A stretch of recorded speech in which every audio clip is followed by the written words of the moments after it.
Hello and welcome to this recap of the Teen Wolf movie. So I was a huge fan of Teen Wolf back in the day, and even though I never really cared for any kind of reunion, reboot or movie, of course I wasn't going to miss this. So the movie starts in a restaurant in Japan where we see Liam looking older and working there as a server. He even speaks some Japanese. Just then a hooded figure walks in from the rain and he places a silver bullet on the counter and asks Liam's colleague Hiraki, when is a door not a door? She eventually answers, when it's ajar. If you don't know, this is kind of a play on words because when a door is slightly open, you can either say the door is slightly open or you can say it's ajar. That means that it's slightly open. It's still technically a door though. Anyway, he tells Hiraki that he's looking for a jar with a special symbol on it, Triskelion, with 3 spirals connected. We know that Hiraki and Liam have it because it's shown at the beginning of the movie in the kitchen. When she says that they don't have it, he says that it's a really special jar made from the wood of a sacred tree used to capture a dark kitsune, a trickster spirit called a Nogitsune. He calls Liam by his surname then, Dunbar, and it seems that everybody in the restaurant knows what's up as they get up to fight. Liam and Hiraki both turn, she into a fox and he into a wolf, but the guy shoots both of them down. He gets the jar and he makes a deal with the trickster spirit inside of it. You see, the trickster wants to be set free. The trickster says that the guy wants retribution against an unnamed him, his friends, and everyone he loves. And basically, if he's let out, he will sow chaos to help the guy. So he does set the spirit free. At the site of a building collapse in LA, Scott shows up. He runs the animal shelter next to Deacon's clinic there, and he has since left Beacon Hills, and Deacon mentions that his nickname is the Alpha. Scott saves some kids who were trapped in the rubble of the still collapsing debris. Scott seems to be hallucinating the first time that Allison came to the clinic after she accidentally knocked over a dog in season 1 of Teen Wolf. He senses though that something is not right, like it's not just a vivid memory of her. Then Pa Argent shows up, and I need to report that he can still get it. He tells Scott and Deacon that it's not safe. He tells Scott that he sees her too. He saw flashes of Allison crying out in agony, and he could hear someone whisper only one word, and Scott guesses that that word is Bardo because he also heard it, or the word also came to him. Deacon explains some of the nuances, but the word basically means the state between life and death. Deacon says that if they do any kind of ritual, there will be consequences, but the 3 of them do decide to go to Beacon Hills to look for some answers. Lydia is a science tech person. She's giving a presentation, but scrawled on all of her slides is the name Allison. She goes back to her office then, and she goes into some kind of trance and she starts writing frantically. Then we see a local troublemaker kid hotwire Styles' Jeep. Parrish sees him speed by and he calls into the sheriff's office. Mason, by the way, also works with Styles' dad, Sheriff Stilinski. Then Derek shows up. They're looking at a series of fires that are happening throughout Beacon Hills, and we find out that the troublemaker kid is Derek's son Eli. Derek intercepts him and he slashes the Jeep's tires with his claws. Both Scott and Lydia make it back to Beacon Hills at the same time. He called her and she asks him if he thinks that it's true that Allison is somehow stuck and unable to cross over. He says that he doesn't know, but he's willing to try and do what it takes to help. First, they'll need a handful of the earth from the ground where Allison died and the weapon that took her life. Jackson walks in then, and obviously Lydia had asked him for help. He sorts through Lydia's drawings that she'd made in her trance. He puts together all the pieces and it forms the picture of a sacred tree called a nemeton.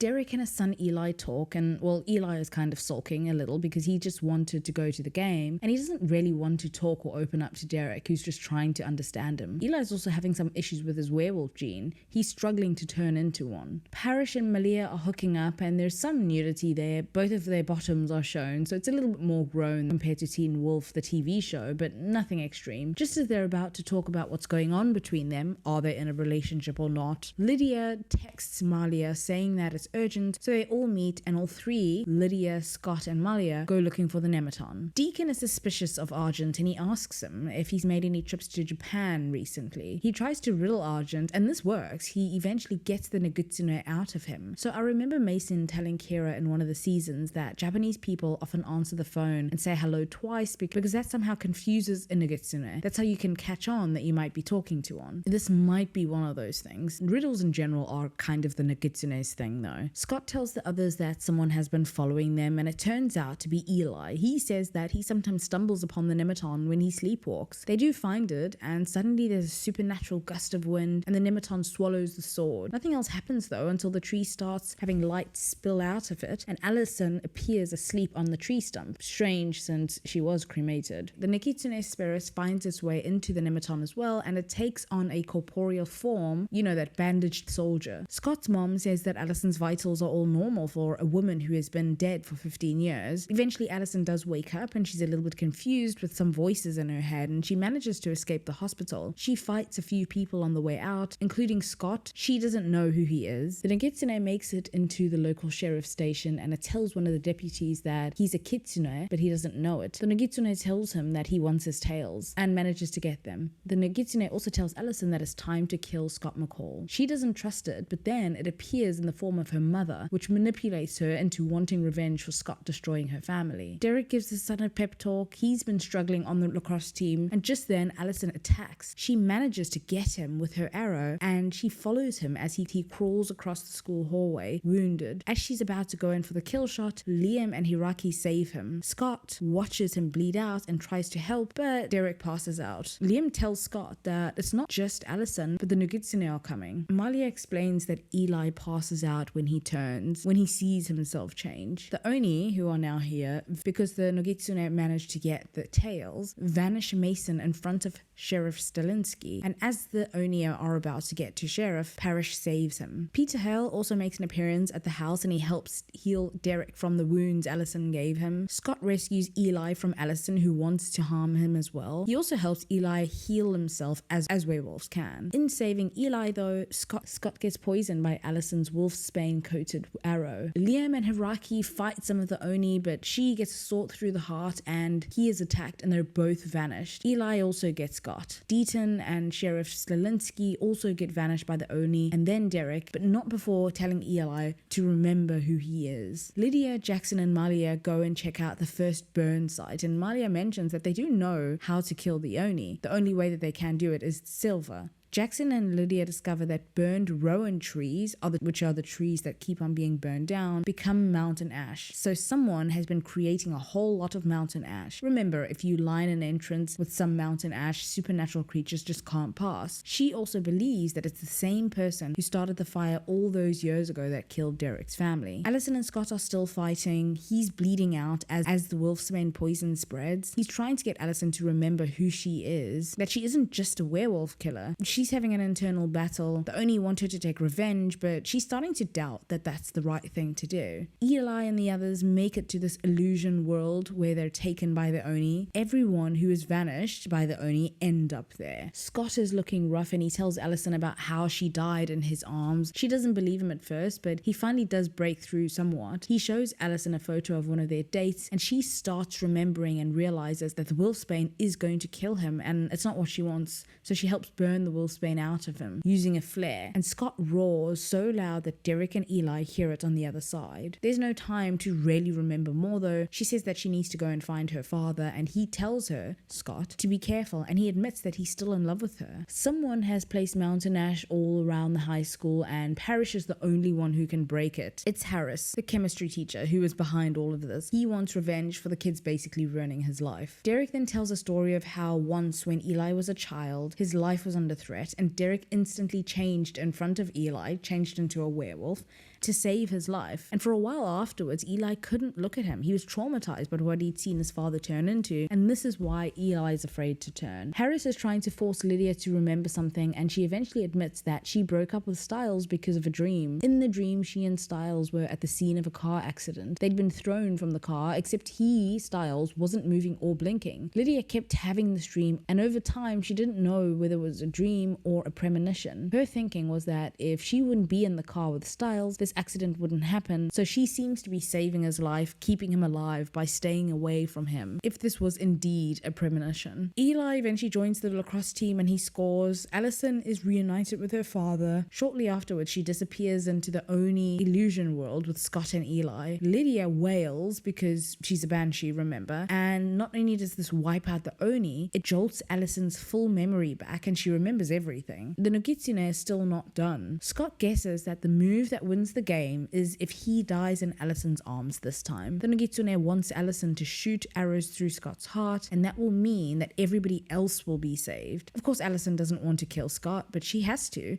so we come full circle with Scott dying in Allison's arms. In a surprise, he gets Hiraki's foxfire and he uses that to heal. He's beaten the Nogitsune at its game for now. The Nogitsune reveals, well, he reminds them that he's also a werewolf. Scott had bitten him once. This is a little too much story for me, but sure, why not? Eventually, Parrish burns the Nogitsune, and Derek is consumed in the fire. Both the Nogitsune and Derek are gone, but Parrish is still there. Eventually, Scott and Allison kiss. They have a memorial for Derek, who, by the way, I thought would actually be in the show for 5 minutes, as in I thought he would just have a cameo, but it was really great to see him in this. Sheriff Stilinski eventually gives the Jeep to Eli, and Scott and Allison get their proper happily ever after. Harris, the teacher, was supposed to be transported to see his lawyer, but they tell him that he'll be admitted to Icon House instead, the place that literally tortured Lydia and countless others. And yeah, that is the end of Teen Wolf, the movie. I was pleasantly surprised that it didn't turn out as janky as I was expecting. Sure, it's still an MTV production, and it often has that feel to it, but I thought it was fine. It could just never capture the essence of the show. As for the characters, I felt obviously Jackson was the comedic relief / genius, and I felt like he was criminally underused, but I also think that his brand of comedy would have been too much if he had any more screen time. Like, he was basically shrugging his shoulders and making smart jokes through most of it, and it was so tonally weird given the gravity of what was happening. But then again, to be fair, this Nogitsune wasn't nearly as terrifying as Void Styles back in season 3. I found Jackson as a Kanama fairly intriguing, but because there's probably no space for him to explore that character more in this movie, there didn't felt like there was a really compelling reason for him to be in this movie, other than it's a reunion and they're trying to get as many of the cast back together. I think that Eli kind of took Styles' place as the mischievous kind of goofy one with a good heart, and he's no replacement for Styles, but I kind of felt like the kid was decent and the movie still worked without Styles, because most of us had already said goodbye to that character and the movie feels like its own thing entirely. Anyway, I know that this wasn't Eli's story, but that trauma that he had with his dad,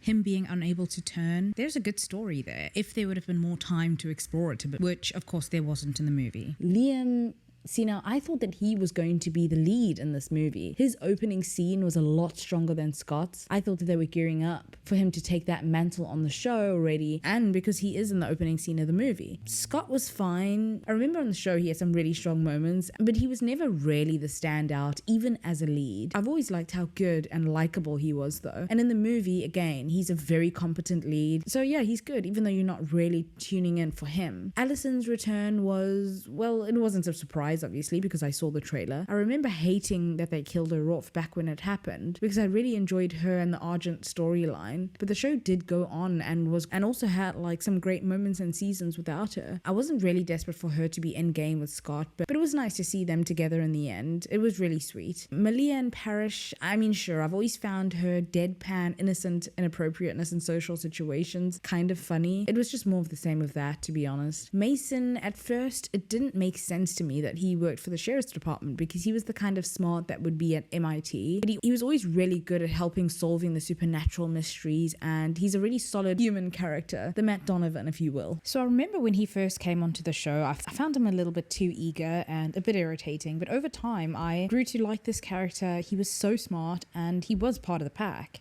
And I felt he was a little bit sidelined here. But then again, this is a packed ensemble cast and there wasn't even much space for Jackson. So I get it. So all in all, to be honest, I went into this with very low expectations and I wasn't expecting a great movie and I didn't get a great movie.